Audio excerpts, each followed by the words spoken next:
لله وكفى وسلام على عباده الذين اصطفى أما بعد فأعوذ بالله من الشيطان الرجيم بسم الله الرحمن الرحيم اقرأ باسم ربك الذي خلق خلق الإنسان من علق اقرأ وربك الأكرم وقال النبي صلى الله عليه وسلم خيركم من تعلم القرآن وعلمه صدق الله العظيم وصدق رسوله النبي الكريم ونحن على ذلك من الشاهدين والشاكرين والحمد لله رب العالمين. معزز علماء کرام، اسٹیج پہ تشریف فرما حضرت مولانا قاری محمد عاصم صاحب دامت برکاتہ العالیہ، نواسہ شیخ الحدیث حضرت مولانا زکریا صاحب رحمۃ اللہ علیہ، بڑا لمبا طویل سفر طے کر کے الحمدللہ یہاں تشریف لائے اور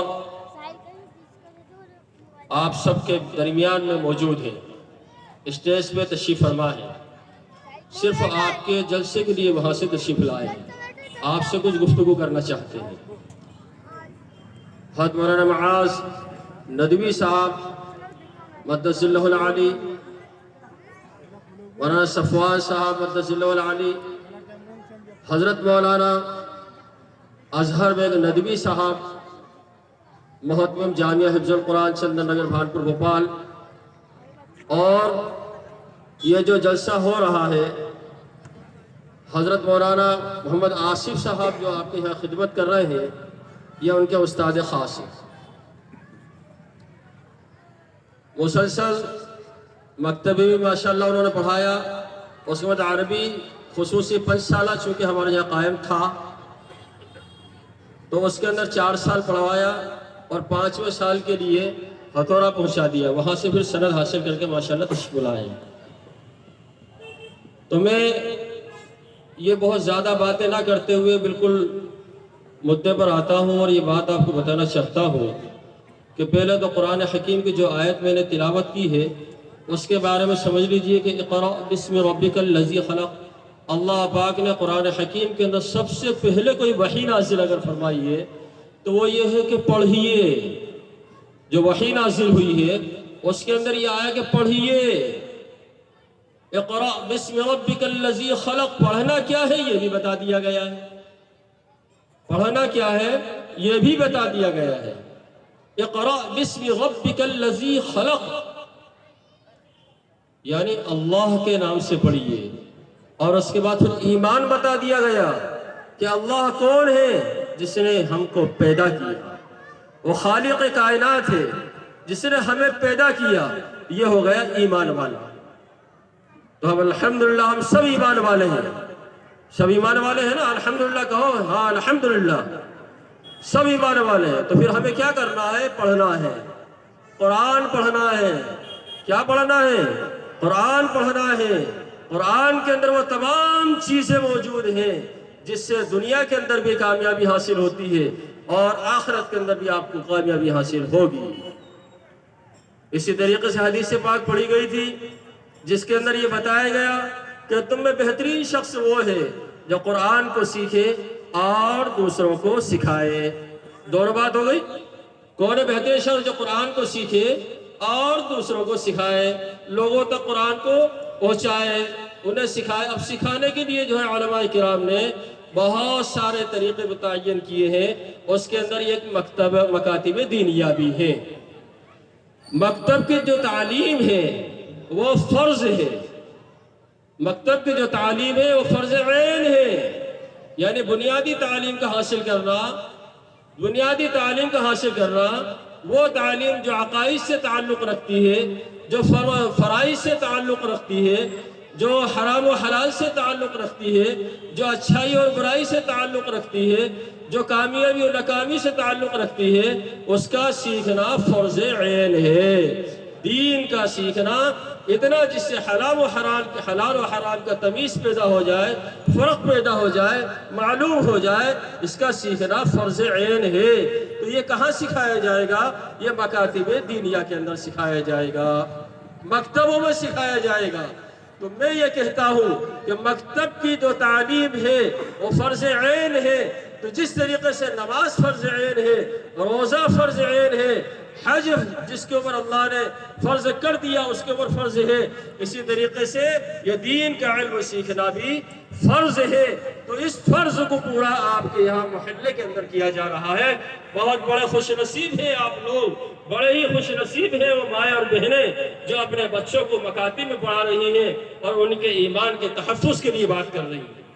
ان کے ایمان کے تحفظ کے لیے کام کر رہی ہیں۔ آپ دیکھیے آج چاروں طرف سے ایک ہی حملہ ہے، ایک ہی چیز کے اوپر جو ہے حملہ ہو رہا ہے، وہ ہو رہا ہے آپ کو کسی بھی طریقے سے مرتد کر دیا جائے۔ اس کے لیے ہر قسم کی جتنی شکل ہو سکتی ہیں وہ پیش کی جا رہی ہیں، اور سازشیں مستقل جاری ہیں،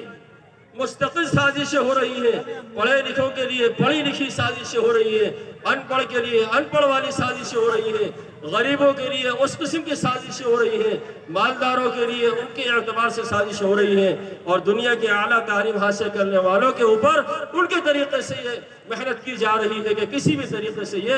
مرتد ہو جائے، ایمان چھوڑ دے، ہمیں باقی کوئی چیز نہیں چاہیے۔ لیکن الحمدللہ ثم الحمدللہ ہم یہ کہہ سکتے ہیں کہ ہماری یہ مکاتب انشاءاللہ آنے والی نسلوں کے ایمان کی حفاظت کے ضامن ہیں، آنے والی نسلوں کے ایمان کی حفاظت کے ضامن ہیں۔ یہ مکاتب دینیہ اتنی اہم مکتب ہے، اتنی ضروری چیز ہے۔ آپ کو ایک وقت کا کھانا نہ ملے نہ کھائیے، ایک وقت کی روٹی ایک روٹی کم ملے کم کھائیے، لیکن اپنے بچوں کو ضرور پڑھائیے، اپنے بچوں کو ضرور پڑھائیے، اپنے بچوں کو ضرور پڑھائیے۔ اگر آپ نے ایک مثال بھی دیتا ہوں، یاد رکھیے کہ پورا اندھیرا ہو اور اندھیرے کے اندر ہاتھ کو ہاتھ نظر نہ آتا ہو، لیکن اگر اسی وقت میں ایک ماچس کی تیلی جلا کر روشنی کر دی جائے، کوئی ذرا سی ایک موم بتی جلا کر روشنی کر دی جائے، بتاؤ سب کچھ نظر آنے لگے گا یا نہیں آنے لگے گا؟ میرے محترم بزرگوں اور دوستوں، اسی طریقے سے جو علم سیکھتا ہے، علم والا ہوتا ہے، اس کو سب کچھ نظر آتا ہے، اور جو علوم دینیہ سے ناواقف ہوتا ہے، جاہل ہوتا ہے، اسے دنیا کی کوئی سازشیں نظر نہیں آ سکتی، اسے سمجھ میں نہیں آ سکتا کہ کس طریقے سے آپ کے اوپر حملے اور اٹیک ہو رہے ہیں۔ محترم خواتین، میں آپ سے ایک بات کہنا چاہتا ہوں، آپ جو ہے اپنے بچوں کی بیماری کی فکر کرتی ہے، ان کے کپڑوں کی فکر کرتی ہے، شادی بیاہ کے اندر اچھی سے اچھی چیزیں مزین کرنے کے لیے آپ ان کی فکر کرتی ہے، اپنے خود کے لباس کی فکر کرتی ہے۔